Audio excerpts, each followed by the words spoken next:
It's time to give you what you came here for, Harry Potter.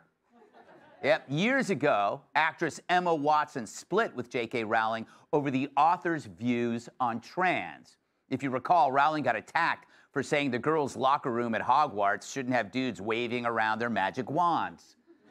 And while she got death threats, the actors she made rich piled on. But now Emma wants peace. I can love her. I can know she loved me. I can be grateful to her. I can know the things that she said are true. And that can be this whole other thing. It's my deepest wish that I hope people who don't agree with my opinion will love me, and I hope I can keep loving people who I don't necessarily share the same opinion with. That's how you know radical trans nonsense is going the way of Joy Reid's career. When Hollywood big mouths suddenly want to be reasonable. No wonder the ancient Greeks considered their profession even lower than telemarketers. But Rowling took that olive branch and used it to smack Emma upside her head. To her, Emma is only coming out because it isn't fashionable anymore. So she's changing her tune like a schizophrenic at karaoke. Remember, Rowling was smeared as anti-trans back when that was as unsafe as having unprotected sex with Hunter Biden. But J.K. stood her ground, while the cast of the franchise she created trashed her. Watson, Daniel Radcliffe, Ron Weasley, they all rode her coattails, making unimaginable wealth at a young age. And when Rowling could have used their support, they chose the mob instead. They had a chance to show the courage of the characters they played, but instead, they sided with the bad guys. Rowling faced death threats, cancellation, endless outrage. But now the culture's changed. DEI is dead. Rosie's gone. Even the dumbest Democrats agree women's sports are for women. What are they going to tell us next? That jock straps are for men? So Emma wants back in, but Rowling is telling her to take her broomstick and shove it, claiming Watson has so little experience of real life that she's ignorant of how ignorant she is. As Rowling says, Watson will never need a homeless shelter, never need a public changing room, and her public bathroom is single use with a guard standing outside the door, just like Brett Baer's. Oh. But before fame, Rowling lived the life of the women that she's defending. She worked temp jobs, lived in poverty, divorced, depressed, denied by 12 publishers, rejected more times than Brian Kilmeade at a job fair. And she still wrote the most popular books ever.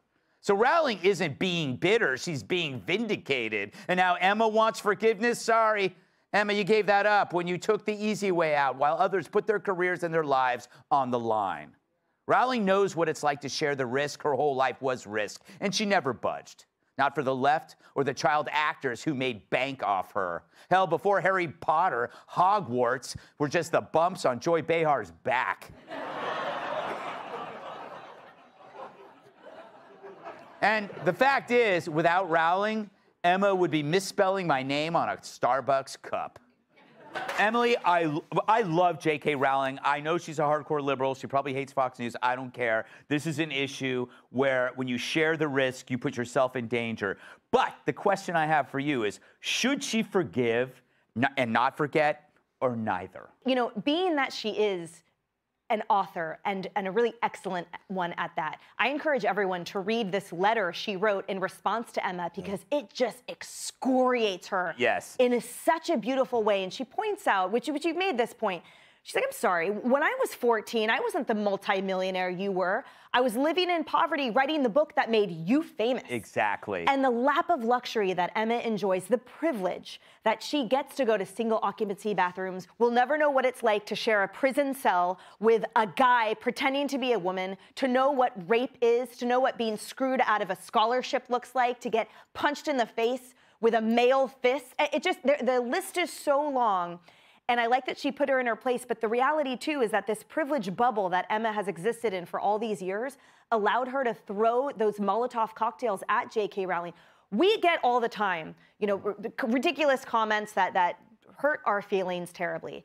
The amount, the volume that J.K. Rowling has gotten of death threats and rape threats and stalking threats, I don't think we can ever understand, because the millions, the multi-millions of people that had her in the middle of her target, let alone her professional sort of cancellation, an entire exhibit on Harry Potter in Seattle removed her name, the author's name from it. So if I'm sure she has more grace in her body than I ever would, and she can forgive her. But I think from where I sit, a lot of these people deserve to sit in their own sort of shame forever over this. She's at war, that is, Rowling is at war with the entire cast of these movies, including Watson. She's had privilege that you're talking about from birth. This one's never had a rough day in her life. And the other thing, too, here is that, and, you know, kind of proves that she's never had a rough day, is that it's not a good idea to engage in a war of words with a woman who has sold over 100 million books. Yeah, that's true. You're gonna lose, and she's losing this one bet. The only thing I will say about Rowling is, as you say, she is very left. Yeah. And there's an element here a little bit, I can't help but go into. She's very courageous for doing what she's doing, because she's put up with a lot, you're right.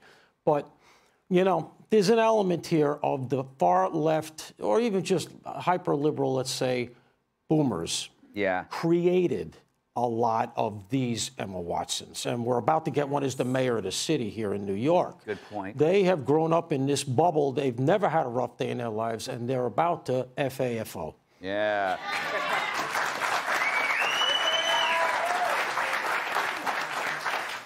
I don't know what that stands for. I'll ask Dana after the show. I'll be happy to tell you. Yes.